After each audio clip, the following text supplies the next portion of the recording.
Okay, all right. Good evening. We're here tonight. It's February 11th, and we're at the open house that was sponsored by Congresswoman Melissa Bean and Congressman Mark Kirk. And may I ask you your name and your position with the Village of Lake Zurich? Certainly. My name is EJ&E. I'm the village planner with Village of Lake Zurich. And how long has Lake Zurich been working on this CN acquisition? About actually less than a year or so since the CN proposed acquiring the EJ&E tracks along the Lake Zurich corridor. It's a little bit less than a year. And what did you do initially when this issue came up? When we heard the news, we started researching what kind of impact that would be on our community, starting with pedestrian vehicular traffic, environmental concerns, planning issues, and so on. And that's how we started looking into different issues, what kind of impacts this would have on our community and the quality of life.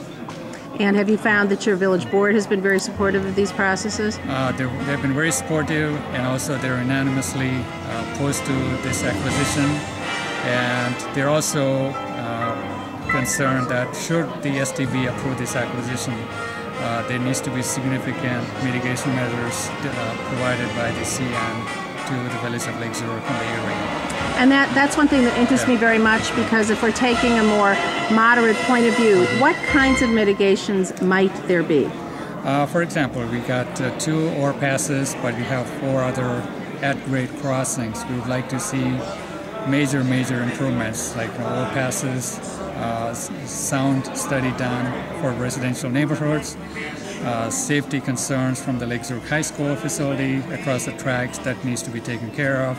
So every step along the way. And also if the train, right now they got so many hazmat cars, and that will go up like 4 or 5 times more. We would like to know what kind of hazmat materials they would carry and what kind of protection they're going to take care of.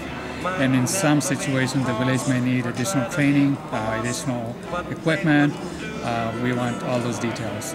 Not only those details, but I would imagine you'd be looking for some funding for those additional staff and training. Of course. Everything I said, we would like the CN to fund these projects. So it shouldn't be coming from Village of Lake Zurich, because this has been brought upon to us, not something created by the village. Let me ask you this too. In the case if there were a spill tomorrow, for example, a hazardous spill, Lake Zurich Police and Fire would be among the first responders in a case like that. They would be spending significant time and money fighting, and also trying to, fighting the area. What are the next steps for the village? This process of public comment, the initial public comments, ends on February 15th. Where do we go from here? Well, the next step is they would give us the final scoping document. They will give us, I believe, additional 45 days to review. From there on, they will start the environmental assessment. And, we want to be there every step of the way until the STB makes the final recommendation. Is there an opportunity for citizens to be involved in this 45-day period? Certainly. People can go to STB website, register your comments, and also write to your legislators, attend public forums like this. Certainly. Thank you very much. Let me ask you too, if this acquisition does go through, what do you see as being what does Lake Zurich look like in 5 years from now?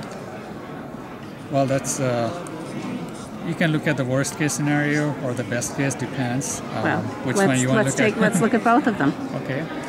Worst case scenario, you could have a major hazmat incident and affecting thousands of people. Best case scenario, we hope that's what it would be. Just minimal increase in number of incidents, minimal staff and equipment being used to control the traffic. Less, not so much significant increase in traffic backups and so on. Let me ask you this: at the grade crossings that you are concerned about, is there sufficient easement and property, that would permit the engineering of an overpass? No, it will probably impact some of the properties too, if they want to do the overpasses, and even more if the proposed commuter rail has to go through. With this acquisition, they need to double track, so that would actually take more space. More property. Would that be both residential and commercial properties? Yes, all along.